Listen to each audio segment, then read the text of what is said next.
Baik, terima kasih atas kesempatan yang diberikan kepada saya. Perkenalkan, nama saya Fendi Charles Mail.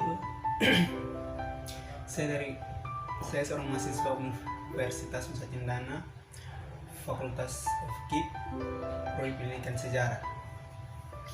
Baik, di sini saya akan menjelaskan sedikit materi tentang pengertian asas pendidikan.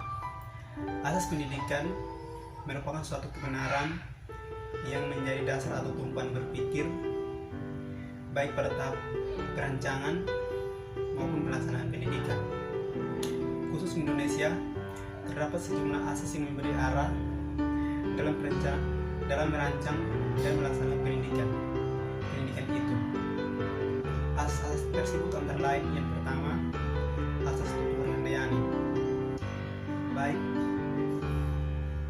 asas tutur Handayani yang kini menjadi semboyan Dignas pada awalnya merupakan suatu asas dari 7 buah asas perguruan nasional taman siswa yang didirikan pada 7 Juli 1922. Asas atau semboyan yang dikemandangkan oleh Ki Hajar Dewantara dan mendapat dukungan positif dari Dr. Anus RMD Sos Rakartono dengan menambahkan dua semboyan, yaitu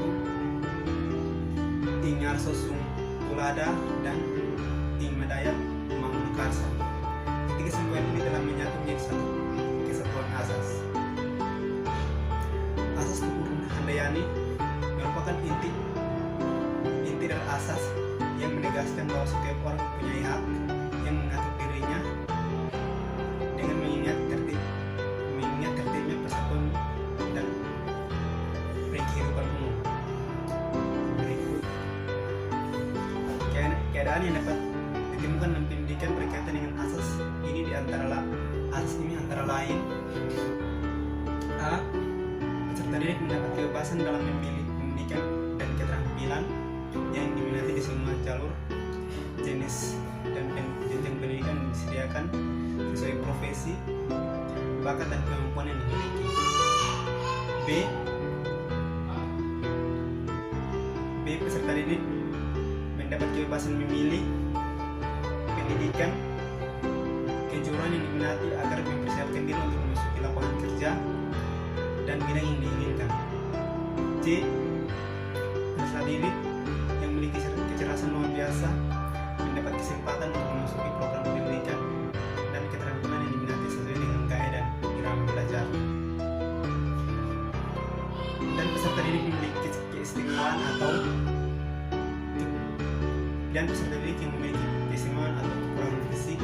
kekurangan dalam fisik dan mental memperoleh kesempatan untuk memilih pendidikan dan keterampilan yang sesuai dengan keadaan. Peserta didik di daerah terpencil mendapat kesempatan memperoleh pendidikan keterampilan yang sesuai dengan kondisi daerahnya. Jadi, daerah terpencil bukan tidak berarti mendapat pendidikan yang kurang, sudah mendapat kesetaraan dalam dunia pendidikan. Dan peserta didik dari keluarga yang tidak mampu mendapat kesempatan memperoleh pendidikan dan keterampilan sesuai dengan minat dan kemampuannya dengan bantuan dari pemerintah masyarakat. Contohnya saja seperti pilihan kuliah tentang tahun kemarin hingga tahun saat ini dari program dari pemerintah. Dan asas belajar sepanjang hayat. Istilah belajar sepanjang hayat erat kaitannya dengan istilah pendidikan. UNESCO menetapkan suatu definisi kerja yang pendidikan seumur hidup adalah pendidikan yang harus meliputi seluruh hidup setiap individu, mengarah kepada pembentukan, pembaruan, dan peningkatan dan penyempurnaan secara sistematis pengetahuan, keterampilan, dan sikap yang dapat meningkatkan kondisi hidupnya. Tujuan akhirnya adalah mengembangkan, menjadikan diri setiap individu, meningkatkan kemampuan motivasi untuk belajar mandiri, mengikuti kontribusi dari semua pengaruh pendidikan yang mungkin terjadi, termasuk yang formal, non formal, dan informal. Ada dua misi yang diemban dalam proses belajar mengajar berdasarkan latar pendidikan seumur hidup, yaitu pembelajaran peserta didik dengan efisien dan efektif dan serentak. Dengan itu meningkatkan kemampuan dan kemampuan belajar menjurus sebagai basis belajar sepanjang hayat. Yang berikut asas kemampuan dalam belajar. Asas ini dapat dipisahkan dari dua asas tubuh handayani dan belajar sepanjang hayat dan belajar sepanjang hayat. Implikasi dari asas ini adalah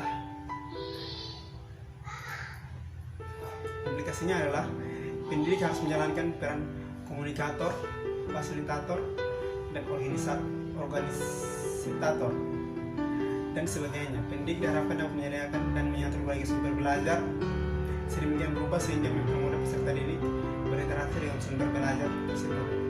Jadi di sini guru atau pendidik lain dituntut agar harus menyediakan dan mengatur berbagai sumber belajar agar peserta didik dapat belajar dengan baik. Dan penerapan asas pendidikan di sekolah maupun di sekolah, yaitu dalam kaitan penerapan asas tubuh handayani dapat ditemukan beberapa keadaan yang Indonesia sekarang, yakni yang pertama, peserta didik mendapat kebebasan untuk memilih pendidikan dan keterampilan yang diminatinya di semua jenis, jalur, dan jenjang pendidikan yang disediakan oleh pemerintah sesuai peran dan profesinya dalam masyarakat. Peserta didik bertanggung jawab atas pendidikan sendiri, dan peserta didik mendapat kebebasan untuk memilih pendidikan kejuruan yang dimilikinya agar dapat mempersiapkan diri untuk memasuki lapangan kerja bidang tertentu yang dimilikinya. Jadi pemerintah memberikan kebebasan seluas-luasnya kepada peserta didik untuk memilih jalur mana yang akan dia tempuh untuk mencapai cita-cita yang dia inginkan. Dan peserta didik memiliki kecerdasan yang luar biasa, diberi kesempatan untuk memasuki program pendidikan dan keterampilan sesuai dengan gaya dan irama belajarnya. Dan peserta didik yang memiliki kelainan atau cacat fisik atau mental memperoleh kesempatan untuk memiliki pendidikan dan keterampilan sesuai dengan catatan yang disandang agar dapat menjadi manusia mandiri. Jadi di sini pemerintah menyediakan kesetaraan antara peserta didik yang memiliki kekurangan dan yang tidak memiliki kekurangan agar yang memiliki kekurangan tetap merasa bisa bersaing dengan peserta didik yang jauh lebih sempurna dari mereka. Dan peserta didik daerah terpencil mendapat kesempatan untuk memperoleh pendidikan keterampilan agar dapat berkembang menjadi manusia yang memiliki kemampuan dasar yang memadai sebagai manusia yang mandiri, yang beragam, dan potensi di bawah normal sampai jauh di atas normal. Dalam kaitan asas belajar sepanjang hayat dapat dikembangkan beberapa keadaan yang kritis sekarang, yaitu yang pertama, usaha pemerintah untuk kesempatan belajar telah mengalami peningkatan. Kita sekarang ini di era sekarang pemerintah sudah menyediakan fasilitas belajar mengajar. Terbukti dengan semakin banyaknya peserta didik bertahun ke tahun mendapat pendampingan yang baik dan mendapat pendidikan formal, non-formal, dan informal, berbagai jenis pendidikan dan berbagai jenis pendidikan dari TK sampai perguruan tinggi. Dan usaha pemerintah dalam pengadaan dan pembinaan guru dan tenaga pendidikan pada semua jalur jenis dan jenjang agar mereka dapat melaksanakan tugas secara profesional dan pada gilirannya dapat meningkatkan kualitas hasil pendidikan di seluruh tanah air. Dan pembinaan guru dan tenaga guru dilaksanakan baik di dalam negeri maupun di luar negeri. Jadi sini pemerintah memperhatikan para peserta didik dan menunjukkan pendidik dari pendidik hasil berkualitas agar para peserta didik yang dihasilkan suatu saat nanti menjadi peserta didik yang berkualitas dan berguna di seluruh daerah baik dalam negeri maupun di luar negeri. Dan usaha pembaruan kurikulum dan pengembangan kurikulum dan isi pendidikan agar mampu memenuhi tantangan pembangunan manusia Indonesia seutuhnya yang berkualitas melalui pendidikan. Usaha yang berikut, usaha mengadakan pengadaan dan pengembangan sarana dan prasarana yang semakin meningkat, ruang belajar, perpustakaan, media pengajaran, bengkel kerja, sarana pelatih dan keterampilan sarana pendidikan jasmani. Pengadaan buku ajar yang diperuntukkan bagi sebagai program penyediaan masyarakat yang bertujuan untuk yang pertama menyediakan sumber penghasilan keluarga secara layak dan hidup masyarakat secara berbudaya melalui berbagai cara belajar, dan menunjuk tercapainya tujuan pendidikan manusia yang seutuhnya. Usaha pengadaan berbagai program pembinaan generasi muda, kepemimpinan dan keterampilan, kesegaran jasmani dan daya kreasi, sikap patriotisme dan idealisme, kesadaran berbangsa dan bernegara, kepribadian dan budi luhur. Dan usaha pengadaan berbagai program pembinaan keolahragaan dengan menyediakan kesempatan yang seluas-luasnya kepada anggota masyarakat untuk melakukan berbagai macam kegiatan olahraga untuk meningkatkan kesehatan dan kebugaran serta prestasi di bidang olahraga. Dan usaha pengadaan berbagai program kegiatan peran wanita dengan memberikan kesempatan seluas-luasnya dalam upaya mewujudkan keluarga sehat, sejahtera, dan bahagia, peningkatan ilmu pengetahuan teknologi, keterampilan serta kesehatan mental. Jadi di era sekarang ini wanita juga berperan penting dalam pendidikan dan keterampilan serta ketahanan mental. Wanita juga harus diperhatikan dengan baik. Sesuai dengan uraian di atas, maka secara singkat pemerintah secara lintas sektoral telah mengupayakan usaha-usaha untuk menjawab tantangan asas pendidikan sepanjang hayat dengan cara mengadakan sarana dan prasarana, kesempatan serta sumber daya manusia yang menunjang. Dan permasalahan yang dihadapi adalah masalah peningkatan mutu pendidikan.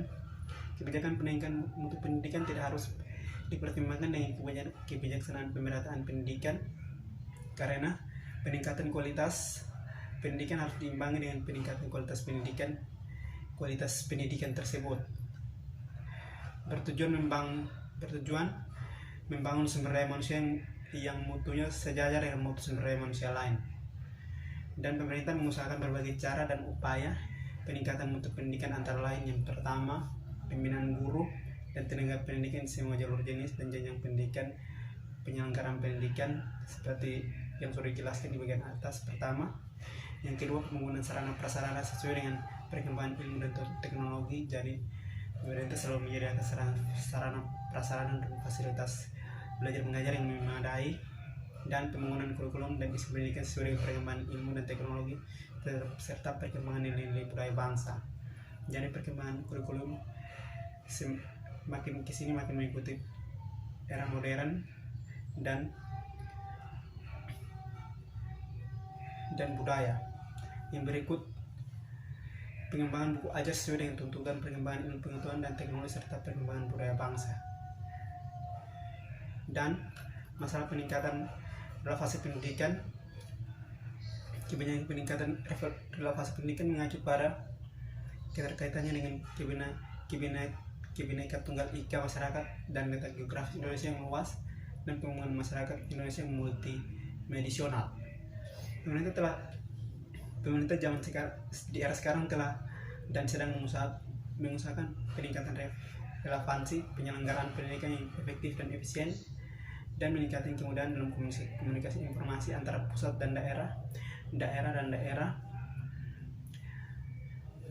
dan agar arus komunikasi informasi pendidikan berjalan lancar dari dimensi inovasi pendidikan, kelembagaan, dan sumber daya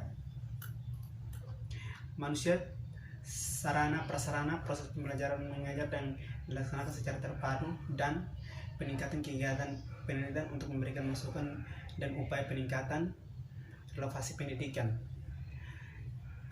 Dan masalah pendidikan komunikasi oleh guru, sekarang masih terdapat kecenderungan bahwa peserta didik terkait oleh penggunaan komunikasi atau satu arah dalam kegiatan pembelajaran yang menggunakan metode ceramah. Dalam komunikasi demikian, pendidik mendapatkan dirinya dalam kedudukan yang lebih tinggi dari peserta didik. Tidak jarang peserta didik dijadikan objek komunikasi oleh seorang guru, dan rendahnya umpan balik dari peserta didik dan cenderung hanya menghasilkan perubahan pengetahuan, memberikan implikasi yang negatif terhadap output pendidikan, yakni membuat peserta didik tidak terdorong untuk belajar mandiri mereka lebih bergantung kepada informasi yang diberikan pendidik. Dan masalah peran peserta didik seperti yang jelas sekarang, metode pembelajaran yang dilakukan oleh peserta didik kepada peserta didik, yakni metode ceramah, di mana pendidik melakukan komunikasi satu arah. Pendidik sering menempatkan diri sebagai orang yang paling dominan atau paling berkuasa. Tidak jarang pendidik atau dosen atau guru menempatkan dirinya sebagai orang paling serba tahu dalam segala hal pada waktu kegiatan belajar berlangsung. Tugas seorang pendidik sebenarnya mendorong peserta didik untuk mencari informasi sendiri yang dikatakan sebagai upaya belajar mandiri. Jadi, tugas guru bukan memberikan ceramah atau lebih aktif, melainkan di era sekarang ini peserta didik atau mahasiswa dituntut agar lebih aktif dalam melakukan proses belajar mengajar atau belajar mandiri. Dan masalah tujuan belajar,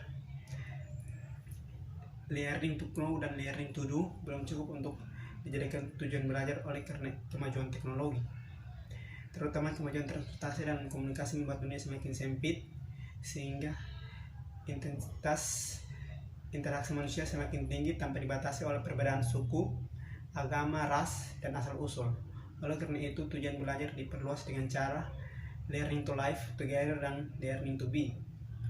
Dan pengembangan penerapan asas pendidikan sehubungnya dengan permasalahan yang dihadapi oleh penerapan asas pendidikan, maka perlu diadakan upaya pengembangan penerapan asas pendidikan dengan tujuan untuk membantu mengatasi permasalahan yang telah dijalankan sebelumnya dan meningkatkan mutu pendidikan dalam menghadapi masalah peningkatan sumber daya manusia sesuai perkembangan ilmu pengetahuan dan teknologi.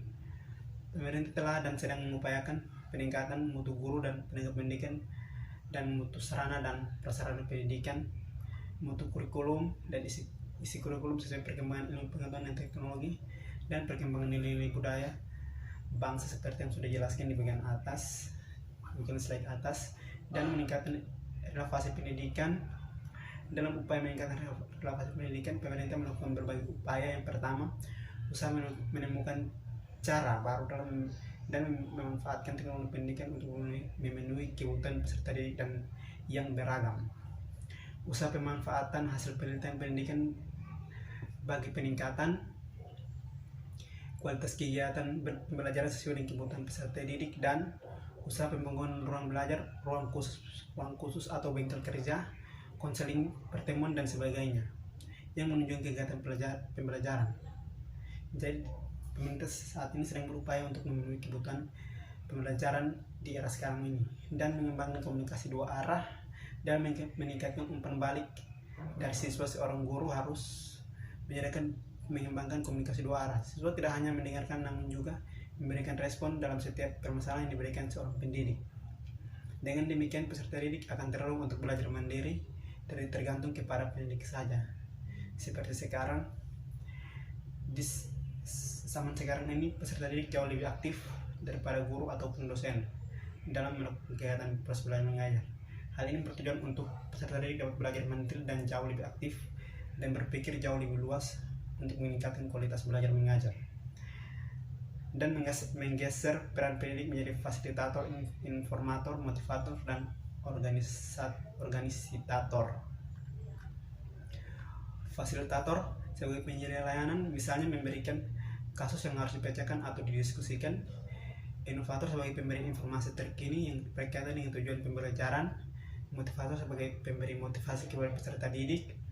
Organisitator yang memberikan peserta didik menyediakan tahap-tahap pembelajaran yang telah ada, dan mengembangkan tujuan belajar menjadi learning to go to know, learning to do, learning to live together, dan learning to be. Jadi di sini kita membuat kesimpulan pendidikan selalu berkaitan dengan manusia dan hasilnya tidak selalu tampak, ya. Oleh karena itu pendidikan harus dirancang dan dilaksanakan secara cermat, mungkin dengan memperhatikan sejumlah proses pendidikan. Pendidikan di Indonesia tidak terlepas dari kiblat Ki Hajar Dewantara, sang pelopor pendidikan yang mempopulerkan ketiga asas penting dalam kegiatan pendidikan yang masih dijadikan teladan sampai sekarang, yaitu asas Tutu Handayani, asas Ingar Sosunggotolodo, dan asas Imadoyo Mangungkarso. Ketiga asas ini sangat berhubungan, hendaknya menjadi acuan untuk menerapkan sistem pendidikan yang tepat bagi bangsa ini dan terus menjunjung tinggi kebudayaan nasional daripada kebudayaan asing. Semangat untuk terus melestarikan tutur Handayani dalam dunia pendidikan terasa begitu penting, mengingat makna dari semboyan Ki Hajar Dewantara Timika tersebut, yakni membuat orang menjadi pribadi yang mandiri. Demikian penjelasan materi yang saya berikan. Sekian dari saya, terima kasih.